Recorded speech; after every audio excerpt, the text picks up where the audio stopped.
Kembali bersama kami, selain melantik Jenderal TNI Andika Perkasa, Presiden Joko Widodo juga melantik Letjen TNI Dudung Abdurrahman sebagai Kepala Staf Angkatan Darat. Dudung menggantikan Jenderal TNI Andika Perkasa yang menjabat sebagai Panglima TNI. Ya, Letjen Dudung dilantik sebagai Kasat oleh Presiden Jokowi di Istana Negara, Jakarta hari ini. Pelantikan Dudung dilakukan setelah Presiden melantik Jenderal Andika Perkasa sebagai Panglima TNI.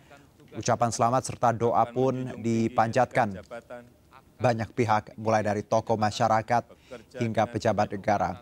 Wakil Ketua DPR Sufmi Dasko Ahmad berharap agar di bawah kepemimpinan Dudung, TNI Angkatan Darat tetap maju dalam bingkai NKRI menjaga keutuhan negara. Penandatanganan berita acara pengangkatan sumpah jabatan Letnan Jenderal TNI Dudung Abdurrahman sebagai Kepala Staf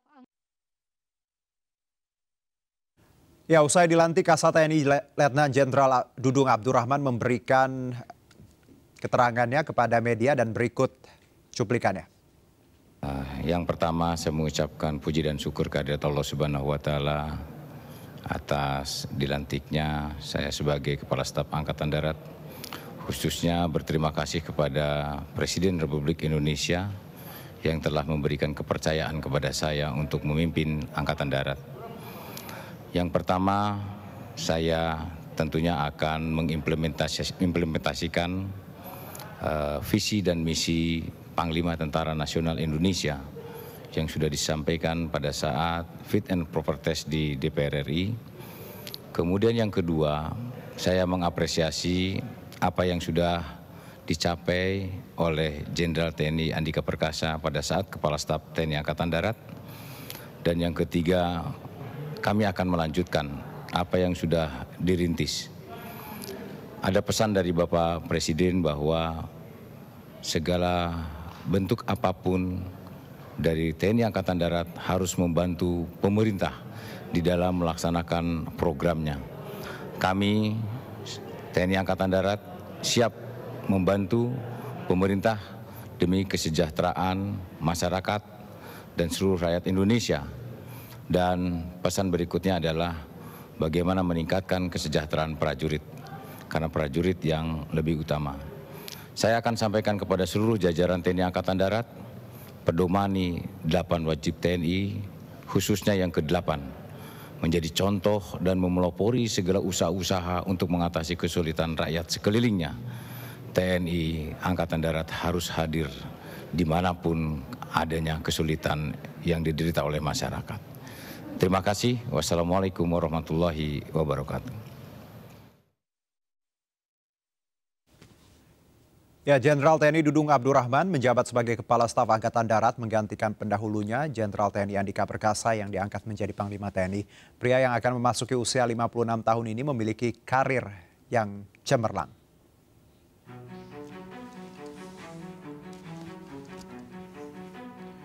Dudung lahir di Bandung 19 November 1965 dan lulus dari Akademi Militer Magelang pada 1988. Dudung yang sempat menjabat sebagai Wakil Asisten Teritorial Kasat dan Gubernur Akmil ini menjabat sebagai Pangdam Jaya pada Juli 2020. Tidak sampai setahun Jenderal Bintang 4 ini lalu dipercaya sebagai Pangkostrat dan posisi ini pun juga dijabatnya selama setengah tahun saja sebelum diangkat sebagai Kepala Staf TNI Angkatan Darat.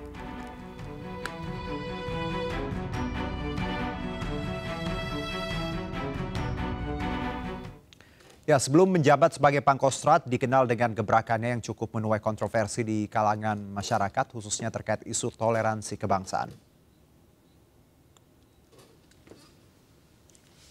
Ya, pernyataan Dudung pada April lalu yang mengingatkan jajarannya untuk tidak bersikap fanatik terhadap agama serta menyatakan semua agama sama di mata Tuhan menuai kontroversi termasuk dari Majelis Ulama Indonesia. Ketua MUI Holil Nafis mengatakan kebenaran semua agama tergantung umat masing-masing. Bagi umat Islam, agama yang benar adalah agama Islam. Bagi penganut agama lain, pasti bagi mereka agama yang mereka anut adalah yang paling benar. Namun pernyataan Dudung mendapat dukungan dari pengurus besar Nahdlatul Ulama.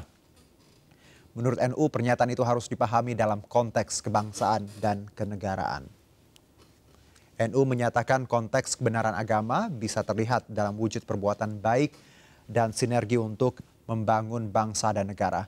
Dudung pun mengklarifikasi pernyataannya. Ia berharap ucapan tersebut membuat prajurit mengedepankan toleransi umat beragama.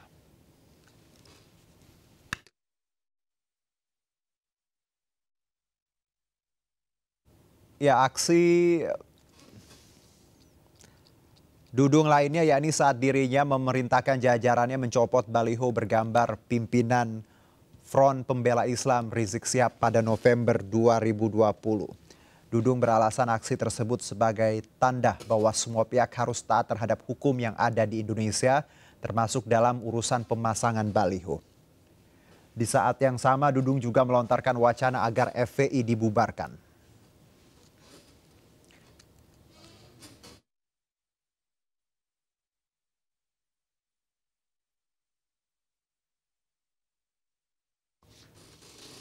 Ya, Presiden RI Joko Widodo melantik Jenderal Andika Perkasa sebagai Panglima TNI baru menggantikan Marsikal Hadi Cahyanto di Istana Negara, sementara Letjen Dudung Abdurrahman untuk naik pangkat guna mengisi jabatan Kasat yang kosong, dan Letjen Dudung dikenal dengan beberapa aksinya yang mulai dari pernyataan tentang semua agama benar hingga memerintahkan jajarannya menurunkan baliho pimpinan FPI Rizik Syihab. Kini kita akan membahas bersama Christina Aryani, anggota Komisi 1 DPR RI fraksi Partai Golkar. Selamat sore, Mbak Christina, apa kabar? Baik, apa kabar? Oke, kita bicara mengenai Kasat yang baru, tapi secara keseluruhan Anda melihat pelantikan hari ini seperti apa? Ya, menyenangkan sesuai harapan. Ya, selamat ya untuk Bapak Panglima yang baru dan juga kepada Kasat yang baru. Kami yakin ini merupakan pilihan yang tepat dari Bapak Presiden. Sebelumnya juga sudah melalui fit and proper test di DPR RI, dan kami optimis Panglima yang baru akan bisa membawa beberapa hal seperti yang dijanjikan waktu fit and proper test tadi. Baik, Mbak Christina, kita bicara mengenai sosok Dudung. Ini kita tahu tadi gebrakannya juga cukup menyita perhatian, mulai dari pernyataan semua agama benar, lalu juga konfrontasi dengan FPI kemarin juga sempat menghangat. Bagaimana Anda melihat sosok beliau? Keren, melihat sosok Pak Dudung ini keren. Keren ya? Ya, karena mulai menjadi perhatian waktu jadi Pangdam Jaya ya. Jadi betul. Itu juga mulai ini, dan apa yang disampaikan kepada prajurit terkait dengan nilai-nilai kebangsaan, terkait dengan toleransi, bagi kami itu hal yang baik yang memang sudah sepatutnya ditunjukkan oleh pimpinan. Oke, jadi memang kalau bicara toleransi kebangsaan, beberapa hal yang dilakukan oleh Dudung ini harusnya jadi contoh ya, bahwa bagaimana kita menghargai sesama ya. Tentu Mas, karena itu memang esensi dari nilai-nilai kebangsaan kita sejak awal, sejak negara ini dikonsepsikan. Pernyataannya juga terkait semua agama benar, ya I do agree bahwa tiap ajaran agama pasti bagi penganutnya pasti itu yang benar. Kalaupun ada pihak yang merasa keberatan, mungkin perlu memahami konteksnya ya, Mbak Christina. Betul. Ya. Konteksnya diucapkan dalam konteks apa. Kalau bicara mengenai PR terbesar Jenderal Dudung, apa menurut Anda? Sebetulnya kami puas Mas dengan apa yang sebelumnya dilakukan oleh Kasat sebelumnya ya, Panglima Andika. Banyak hal-hal baru, kami melihat beliau juga humanis. Seperti contoh saya ambil satu hal soal tes keperawanan yang tidak lagi relevan di Angkatan Darat. Ini progresif sekali gitu ya. Ini memang yang sudah kita nanti-nanti sejak dulu, tapi ya somehow mengendap aja seperti itu. Nah ini juga diterobos oleh Andika. Lalu juga terkait dengan Aprilio, apa yang dilakukan itu kami nilai sangat humanis. Nah, hal-hal seperti ini datang dari seorang petinggi militer, ini menjadi hal yang menyejukkan bagi kami, dan kami harap Kasat yang baru dengan track record yang sebelumnya juga akan sanggup meneruskan nilai-nilai baik yang sudah diterapkan sebelumnya oleh Pak Andika. Juga kita ingat terkait dengan transparansi dan akuntabilitas anggaran. Waktu kemarin juga Pak Andika juga sempat menyoroti apa yang sempat terjadi dan kemudian melakukan perbaikan. Beliau juga tidak segan-segan untuk memecat anak buahnya yang memang terbukti melakukan pelanggaran. Nah, seperti ini saya pikir ini hal-hal yang baik yang perlu dipertahankan dan bahkan ditingkatkan. Dan sejauh ini kami menaruh harapan nih kepada Pak Dudung yang keren ini. Kalau kita lihat Mbak Christina, ini dua sosok yang menurut saya wajah TNI yang sangat modern. Betul. Ya. Kita lihat Andika Perkasa dengan background yang kalau bahasa anak sekarang tuh mentereng. Yes. Pak Dudung dengan tindakan ataupun aksi yang juga mentereng. Anda melihat bahwa yang ditampilkan sekarang adalah wajah TNI yang penuh toleransi, pluralisme, dan kita lihat lagi bagaimana sebenarnya perang sesungguhnya bukan bicara angkat senjata, tapi idealisme dan hal-hal lain yang harusnya ditunjukkan kepada publik, seperti itu. Ya, jadi memang ada dua hal. Jadi ancaman itu memang datang dari luar dan juga dari dalam gitu kan. Ada operasi militer perang dan juga operasi militer selain perang.